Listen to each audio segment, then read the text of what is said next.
Padre, queremos darte gracias en esta hora, Señor.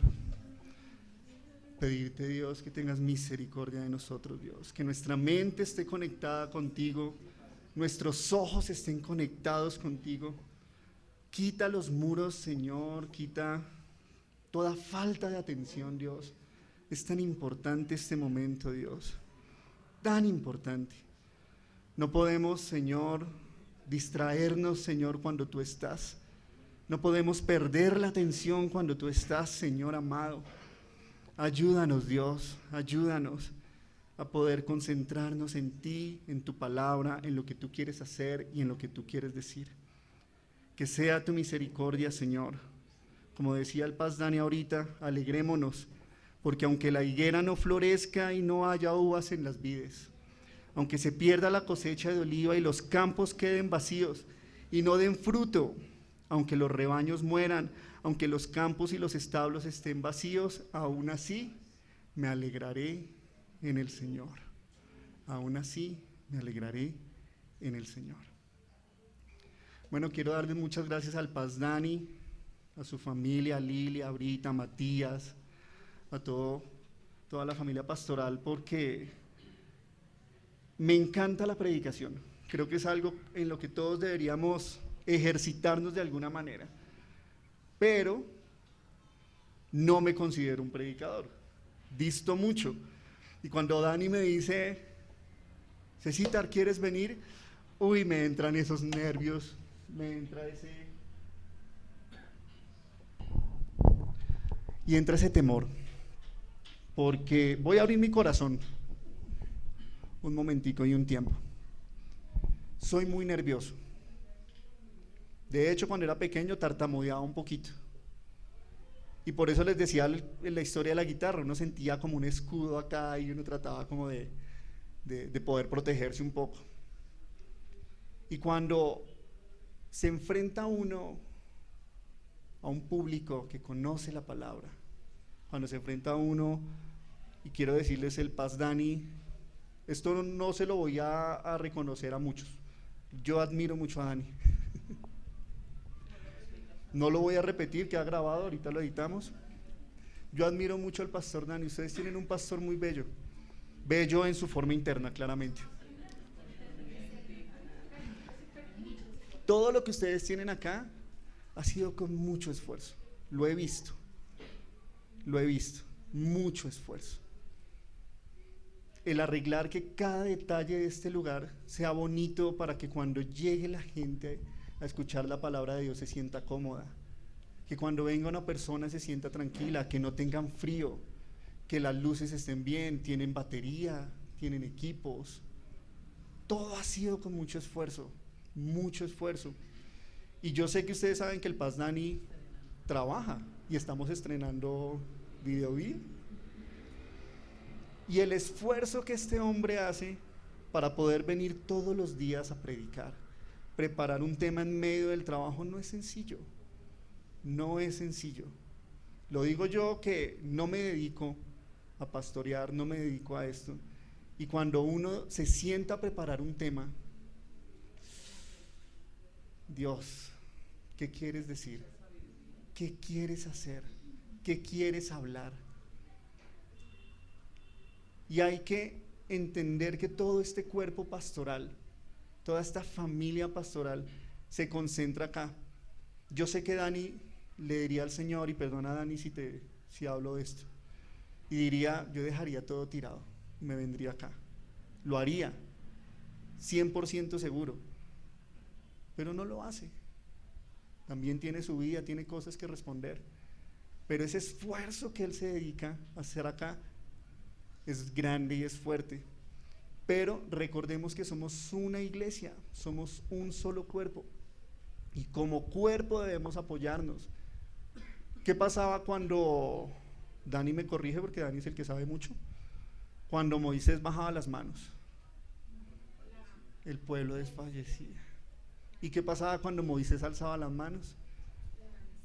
El pueblo prevalecía en una batalla, en un momento de la historia que no vamos a hablar de eso. Debemos alzar los brazos del cuerpo pastoral, de la familia pastoral. Debemos alzarlos, es nuestra responsabilidad como iglesia.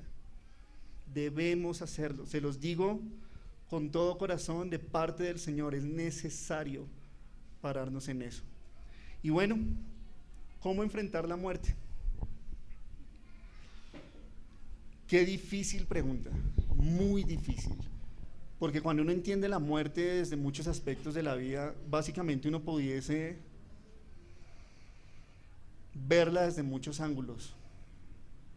Y ahí sí, como dice la frase, quien la vive es quien la goza. Porque yo iba a los funerales y veía de hecho, perdí a algún amigo cercano y a uno le duele, uno dice, ay sí, pobrecito, y uno va donde la persona y uno dice, no, lo lamento mucho, y de verdad uno lo siente. Pero los que están acá, que han perdido seres amados, ese dolor es impresionante, te rompe por dentro, te rompe, literalmente rasga todo lo que eres, te destruye. Y no tenemos la capacidad de verla, ni afrontarla, si no es con el Señor. No sé, no me pregunten cómo hace una persona que no cree en Dios, que no cree en que Cristo es su Salvador. No tengo ni idea, porque si no es a través de Jesucristo que uno pudiese superar la muerte, no sé cómo hace. Solo a través del nombre de Jesús podemos superar dolores tan fuertes. Pero la muerte tiene muchos significados. Uno a veces muere a su trabajo, uno a veces muere a sus emociones, a veces los matrimonios se mueren, ¿cierto? Entonces, abordar la muerte desde todo punto de vista fue un trabajo física, mental e intelectualmente complejo de poderlo entender y abarcar. Así que vamos a tratar de entenderlo un poco y vamos a tratar de poder descifrar esas entrañas de la muerte y ese momento tan complejo. Entonces, si alguien me ayuda, porque la idea es que podamos aquí como compartir un poquito, ¿quién me ayuda leyendo Juan 11, del 28 al 43? Y yo les paso acá el micrófono. La idea es, digamos que todo ese texto de Juan viene completo, pero no lo vamos a leer completo, simplemente vamos a leer Juan 11 del 28 al 43. ¿Sí? ¿Alguien lo tiene por ahí? Flaquita. Sí. Habiendo dicho esto, fue y llamó a María, su hermana, diciéndole en secreto, el maestro está aquí y te llama. Ella, cuando lo oyó, se levantó de prisa y vino a él. Jesús todavía no había entrado en la aldea, sino que estaba en el lugar donde Marta le había encontrado.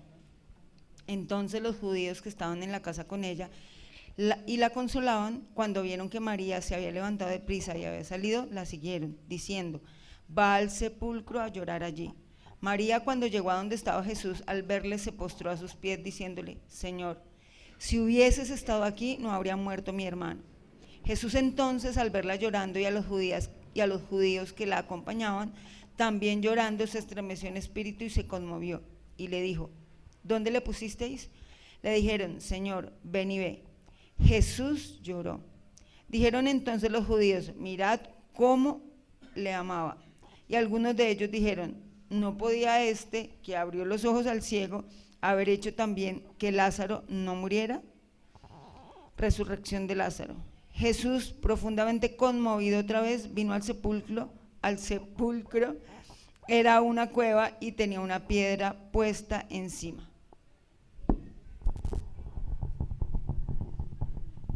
Dijo Jesús, quitad la piedra. Marta, la hermana del que había muerto, o sea, Lázaro, le dijo, Señor, hiede ya, porque es de 4 días. Jesús le dijo, ¿no te he dicho, qué dice ahí? Que si crees, verás la gloria de Dios. Entonces quitaron la piedra, imagínense quitar una piedra, de donde había sido puesto el muerto. Y Jesús, alzando los ojos a lo alto, dijo, Padre, gracias te doy por haberme oído. Yo sabía que siempre me oyes, pero lo dije por causa de la multitud que está alrededor, para que crean que tú me has enviado. Y habiendo dicho esto, clamó a gran voz, Lázaro, ven fuera. Y el que había muerto, leo el 44, salió, Atada las manos y los pies con vendas y el rostro envuelto en un sudario, Jesús le dijo: desatadle y dejadle ir. Es impresionante, impresionante. ¿Quién de nosotros no le hubiera gustado ver eso en un familiar que acaba de morir? Yo creo que se muere uno del susto, queda uno privado. Pero ¿quién no le gustaría que cuando ese ser amado muere, uno poder orar y que se levantara? Hubiera sido tremendo. Pero curiosamente, pues a veces pasa y a veces Dios no lo permite, ¿cierto? Pero ¿qué es la muerte? ¿Qué es la muerte? Definimos este proceso, o sea, ¿cómo podemos entender este proceso que es como tan arraigado en nuestra vida? Convivimos constantemente con él, no lo podemos obviar. Si salimos de la casa decimos, las mamás o las abuelas: cuidado mi hijo, no, cuidado al cruzar la calle, no vaya y sea, lo coja un carro. Todo el tiempo está como presente, ¿no? ¿Sí? Y para algunos es un temor ahí complejo. Para otros es un juez, ¿sí? Cuando la gente es muy malvada, y menos mal se murió, eso era terrible, pasa.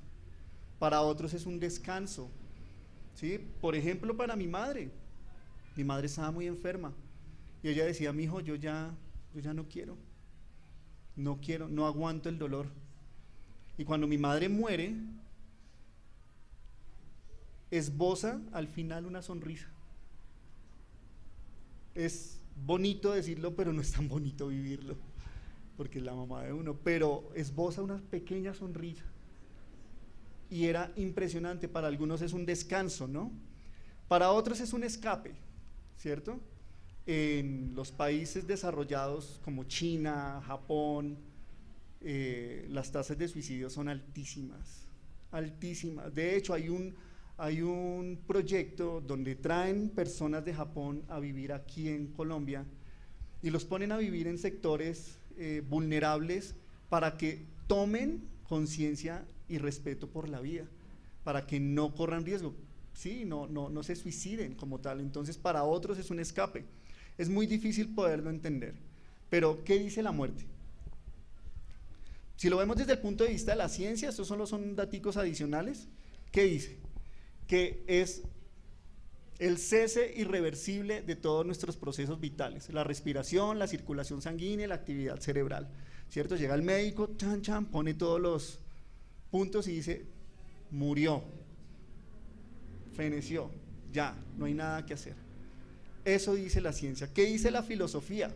La filosofía tiene un poquito más de concepto, ¿cierto? Entonces dice la filosofía que la muerte es el fin de la existencia consciente.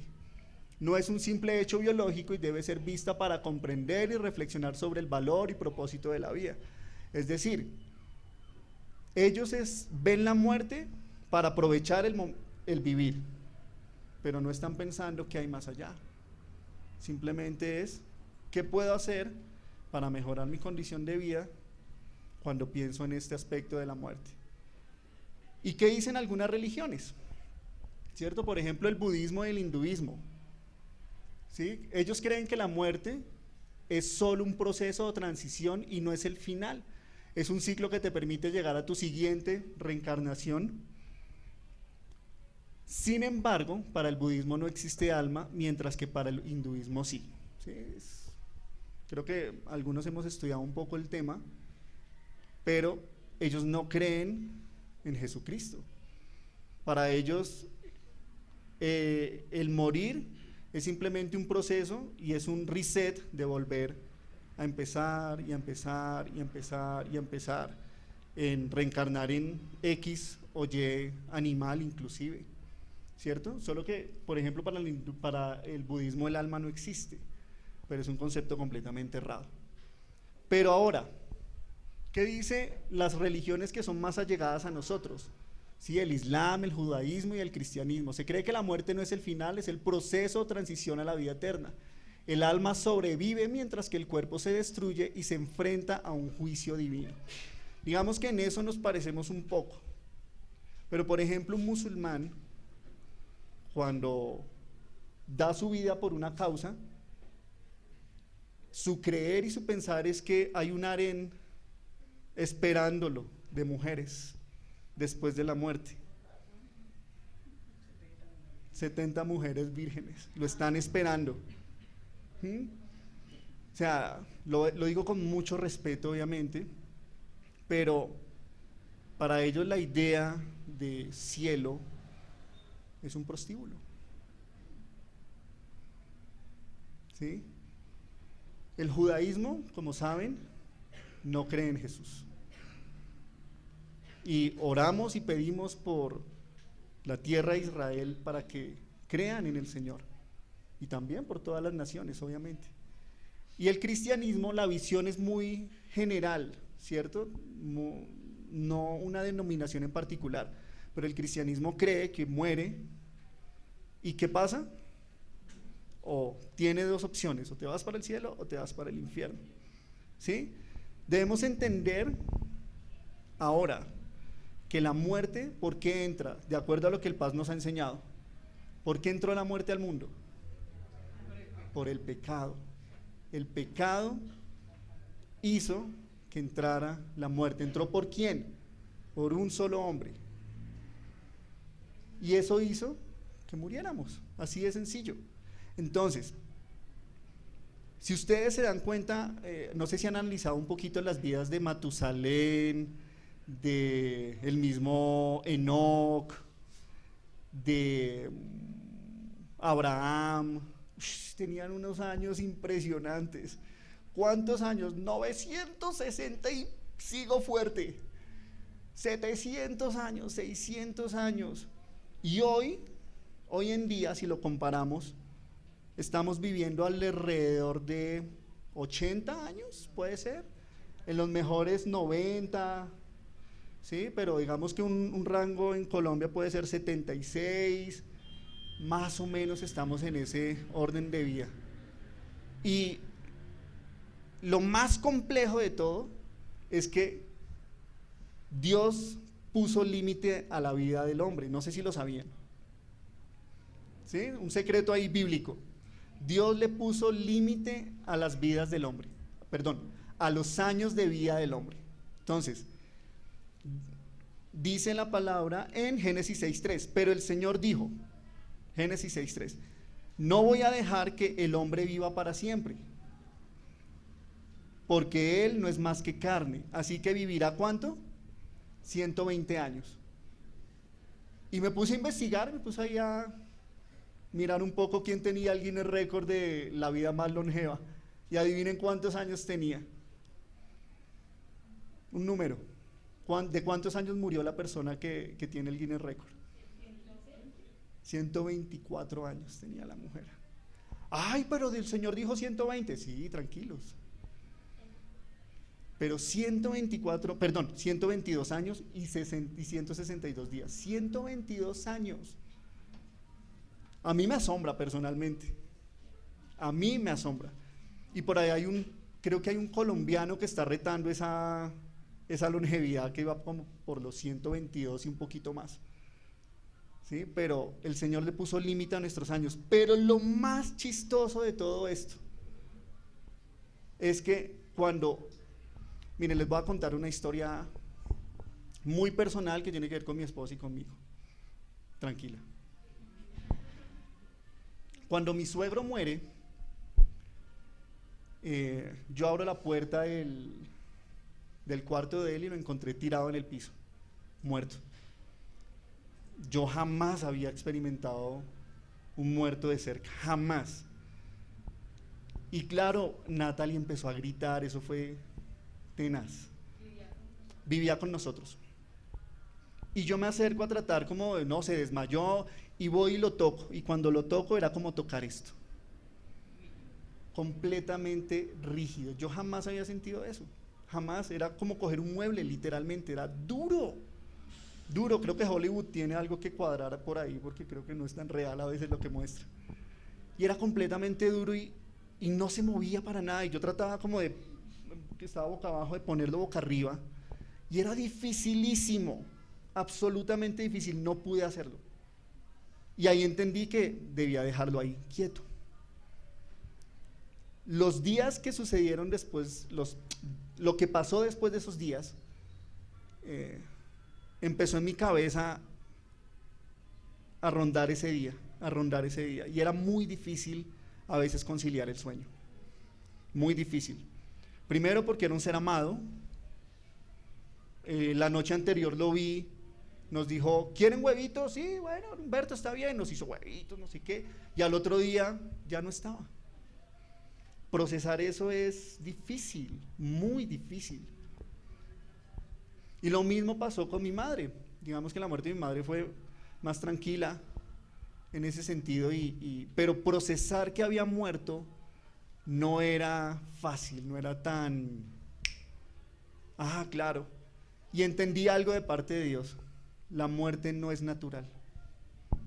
No estamos hechos para morir. Tú no estás hecho para morir. Este cuerpo muere, claro, ya lo vimos acá, producto del pecado, es carne, y esta carne se deteriora y muere, pero inicialmente no fue así. Cuando el Señor nos creó con un propósito, nos creó con un objetivo. ¿Cuál era ese objetivo? Alabarlo, bendecirlo, estar delante de su presencia todo el tiempo. Ese era nuestro objetivo como tal. Pero el hombre peca y empieza a morir. Entonces, grábense esto: cuando yo veía a mi mamá y pensaba en eso y pensaba en don Humberto, yo decía, la muerte es un proceso natural, pero no se siente natural, no es natural. Y empecé a entender que no estamos hechos para esto, y eso me hace pensar en este relato de Juan con la muerte de Lázaro. Claro, Lázaro lo resucita, después Lázaro muere al final, ¿sí? Pero es un recordatorio de lo que hace Dios. Es impresionante poder ver la muerte desde el punto de vista de Jesús. ¿Puedes pasarla? Ya lo vimos, ¿puedes pasarlo, por favor? ¡Ay! No, el otro. El Señor rompió esa cadena. Rompió la cadena. Ustedes pueden entender, o podemos entender esta. Quiero que me entiendan un poquito. Esto no es una charla de aquí para allá. Esto es una charla de aquí para acá, porque a mí me habla impresionantemente. Rompió la cadena de la muerte. No estamos hechos para morir. Este cuerpo va a morir, sí. Y el sentimiento de orfandad es horrible. Hay algo que sanar ahí, ténganlo por seguro.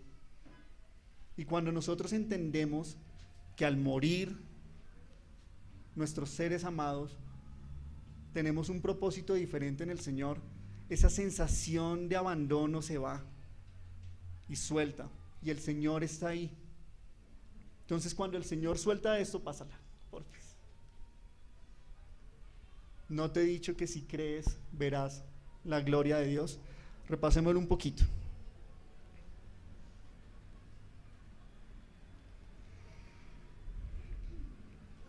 Jesús, profundamente conmovido, otra vez vino al sepulcro. Era una cueva y tenía una piedra puesta encima. Pregunto acá, ¿cuál es la piedra encima que tienes? ¿Cuál es la piedra encima que tienes?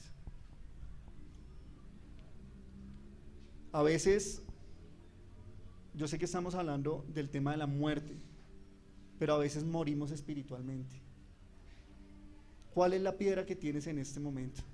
Miren, estamos perdiendo la batalla.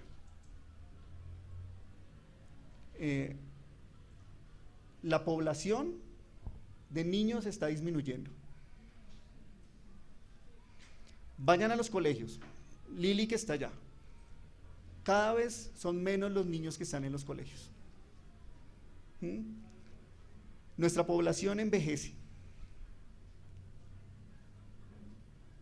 Cada vez más espiritualmente y físicamente, literalmente, los niños dejaron de ser niños. Lo que está pasando en Israel, que hablan de un conflicto global fuerte. Hay que orar por eso. Todo lo que está sucediendo alrededor. ¿Y qué está haciendo la iglesia en este tiempo? ¿Qué estamos haciendo nosotros como iglesia? ¿Estamos muertos, dormidos o estamos activos? Ahorita que hablábamos, no podemos dejar toda la responsabilidad de una iglesia en manos de un pastor, sino que nosotros como pueblo tenemos que meternos en la colada y ayudar a levantar las manos. Estamos viviendo tiempos complejos. Es muy probable que nosotros seamos la generación que vea el regreso de Cristo. Es muy probable. Y si no lo vemos nosotros, lo van a ver estos niños que están acá. Es muy probable. Miren las señales. Yo sé que Dani es un estudioso y piloso de la palabra. Yo sé que Dani se esfuerza en su trabajo y se esfuerza aquí por traer palabra. Ahí está el tríptico con una información clave. Y yo sé que todos tienen aquí esa información. ¿Y qué estamos haciendo frente a eso? Es muy probable que veamos el regreso del Señor. Y no nos pueden encontrar ni dormidos, ni muertos, ni sin aceite, bueno, todas las tipificaciones que en la Biblia hay frente a eso. No es posible. Es cierto, la muerte de un ser querido es muy dolorosa. La muerte de un ser querido, incluso cuando uno piensa en la muerte de uno atemoriza. Pero si hay algo que más debe atemorizarnos, es nuestra muerte espiritual. Esa es la verdadera muerte que nos debería aterrorizar. ¿En qué punto de nuestra vida estamos nosotros ahora? Y yo no me refiero a que, listo, pastor, ¿qué hay que hacer? Que sería bueno, también es chévere, sino también, ¿qué estamos contemplando? ¿Recuerdan lo que estábamos hablando al inicio? Lo que estamos viendo, lo que estamos contemplando, lo que estamos mirando, ¿a qué le estamos dedicando tiempo? Y un secreto aquí a voces, en lo que inviertes tu dinero, en lo que más inviertes tu dinero, es definitivamente en lo que estás contemplando más. Tenlo por seguro, tenlo por seguro. Y si nosotros estamos mirando todo esto y no estamos viendo el rostro de Jesús, estamos perdiendo la batalla. La estamos perdiendo. Estamos muertos. ¿Qué hacía Abraham? Abraham con sus 80 y péguele, 90 y péguele, se subía a una montaña. Una montaña. ¿Y para qué iba a subir la montaña? Para ir a hablar con el Señor. ¿Lo podía hacer desde su tienda? Claro. De hecho, lo hizo en varias ocasiones. Pero él subía a la montaña y a él no le importaba nada. Simplemente, Señor, déjame verte, déjame contemplarte, déjame estar en tu presencia. Pero vas a morir, no me importa. No me importa. Quiero contemplarte. Quiero contemplarte. Ese es nuestro verdadero esfuerzo, contemplar el rostro de Cristo, de Jesús. Si tienes 15 años, 8 años, 12, 70, 90, 40, 20, no mentira. Ese es nuestro objetivo. No podemos seguir pensando en la muerte como tal, física, sino que tenemos que ver la muerte desde el punto de vista espiritual. Vamos a morir, es probable. No todos moriremos, dice la palabra. ¿Sí? Algunos los recogerá el Señor y otros, pues, estarán muertos y también los levantará el Señor. Pero no todos moriremos, pero no podemos seguir pensando que la muerte física nos tenga que afectar. Tenemos que pensar es que nuestra muerte espiritual no puede ser. Entonces, cuando tú vives espiritualmente delante de Dios, cuando tú vives espiritualmente delante de la presencia de Dios, las cosas cambian y tú vas a decir, por ejemplo, no, pero resulta que, ¿por qué entonces pecamos? Sí, yo ya recibí al Señor, yo ya acepté a Jesucristo, ¿y por qué entonces peco? Pues la palabra dice que igual todos somos pecadores. ¿Y por qué pecamos nosotros? ¿Por qué creen ustedes que podemos pecar? Yo sé que acá hay enfermeros, y cuando ustedes están en esas salas y han ido a clínicas, ustedes ven esas salas y esos pip, pip, y hay personas que están pasando una mala situación, ¿cierto? Y cuando el pecado muere, está así, agonizando, pip, a veces da signos de vida, pip, pero está muriendo. Y eso es lo que está pasando con nosotros hoy. El pecado está muriendo. ¿Cuándo va a terminar de morir? Cuando Cristo venga. Cuando Cristo venga. Pero no somos producto terminado, pero estamos en proceso. Estamos en proceso. ¿La puedes pasar? Entonces, ¿cómo enfrentas la muerte? ¿Cómo podemos enfrentar la muerte? Entendiendo no solo la muerte física, sino la muerte espiritual. ¿Sí? Estamos como hablando de las dos cosas al mismo tiempo. Lo primero es que no se enfrenta. Tú no enfrentas a la muerte. ¿Quién lo hizo ya? Jesús ya lo hizo y venció. ¿Qué dice 1 Corintios 15? Alguien que me ayude. 1 Corintios 15:55.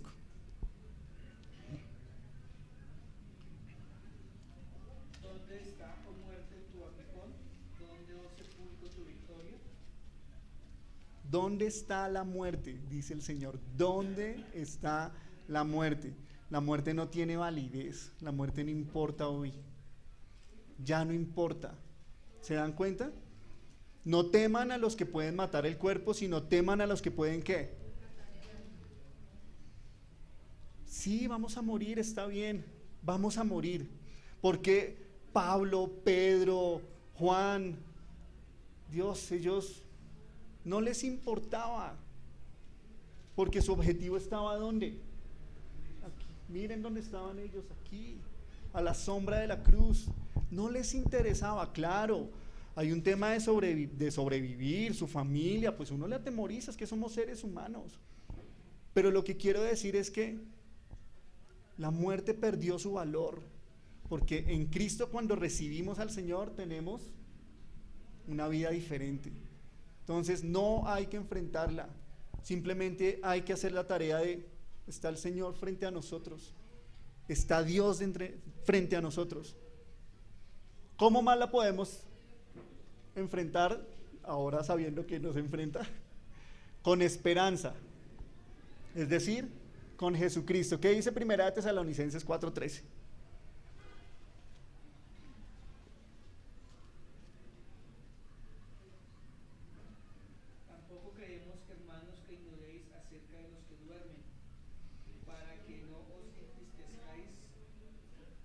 Como los que no tienen esperanza. O sea, yo sé que eso tiene una connotación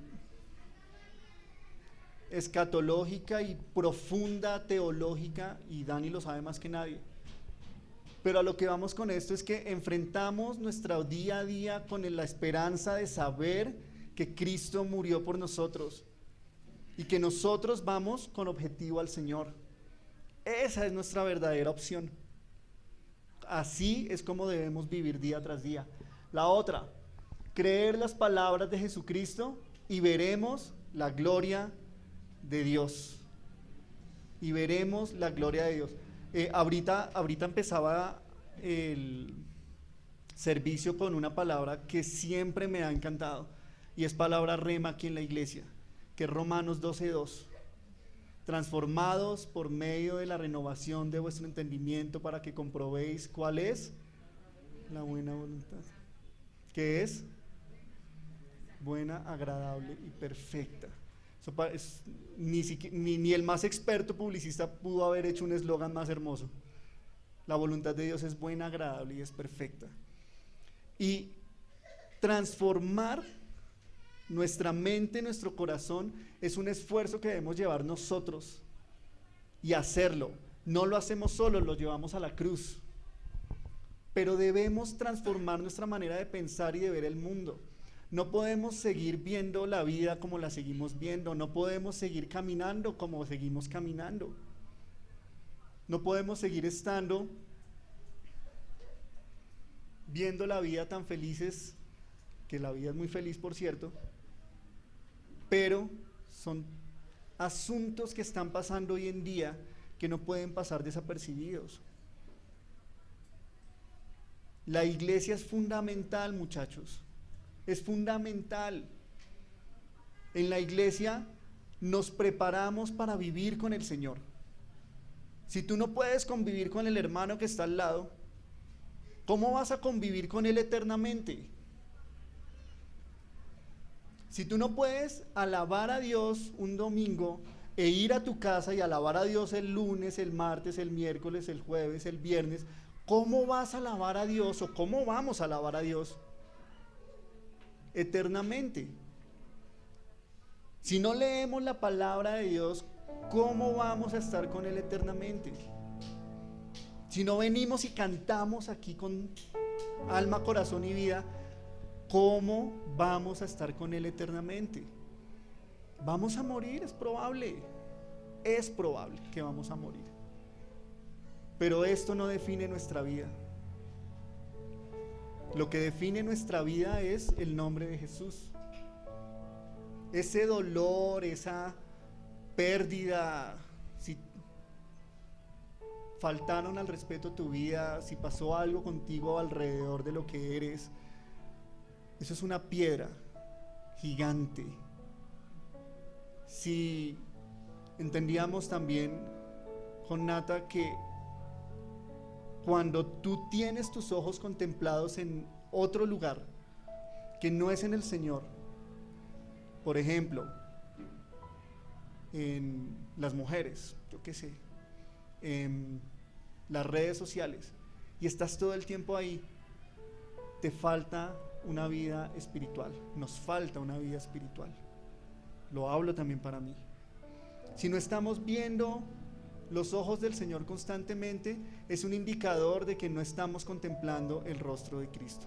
Miren, se los aseguro, y por experiencia propia, si hay algo que no podemos romper o correr esa piedra, cámbienlo por la presencia de Dios. Cámbienlo por la presencia de Dios. Y en la medida en que uno alaba a Dios, esta carga baja. Es inmediato, es inmediato. El dolor, las ansias, la ansiedad. Yo, después de la muerte de mi madre, sufrí con mucho tema de ansiedad. No podía dormir fácilmente. Y empecé a cambiarlo, literalmente empecé a cambiarlo. Dios me dice, suficiente, hasta aquí, suficiente. Y empecé a concentrarme más que en la muerte de mi madre, en la vida en Jesucristo. Y esa ansiedad empezó a disminuir y empezó a crecer la fuerza en Cristo Jesús. En últimas, ¿cómo enfrentamos todo esto? Con un solo nombre, con Jesucristo. No hay de otra. Y no queremos otra. No queremos otra. Tenemos todo, absolutamente todo para poder salir adelante en medio de la presencia de Dios. Tenemos una iglesia, tenemos un equipo y las victorias se hacen en comunidad, en comunidad. Dios no viene por individuos, Dios viene por comunidades y comunidades que alaben su nombre. Chicos, yo estoy muy agradecido con estar acá. Les decía que no era pasonera. Les decía que no era fácil, porque es difícil poder entender todo lo que el Señor quiere decir, y a veces es difícil poder hablar a un público. Y aunque, como les dije, mi corazón abierto, no me considero un predicador, sé lo que Dios ha hecho en la vida de nosotros, en la vida del Pasdán y en la vida de cada uno de ustedes. Y es necesario que lo entendamos y podamos asimilarlo. Vamos a pedirle al Señor que nos ayude en este día y podamos entregar nuestra vida delante de Él. Padre, te damos gracias, Señor. Eres bueno con nosotros, eres bueno, grande en misericordia, Rey de Reyes. Quiero pedirte, Dios, que bendigas esta iglesia, Señor amado. Bendice esta comunidad, Dios. Ayúdanos, Dios amado, a saber que nuestra vida no termina aquí, Señor. Ayúdanos, Señor, que empezamos a vivir cuando te recibimos. Ayúdanos a entender que empezamos a crecer, Señor, espiritualmente cuando entendemos que debemos verte. Ayúdanos, Señor, a entender que veremos tu gloria, Señor, cuando recibimos tu nombre en nuestro corazón, Dios amado.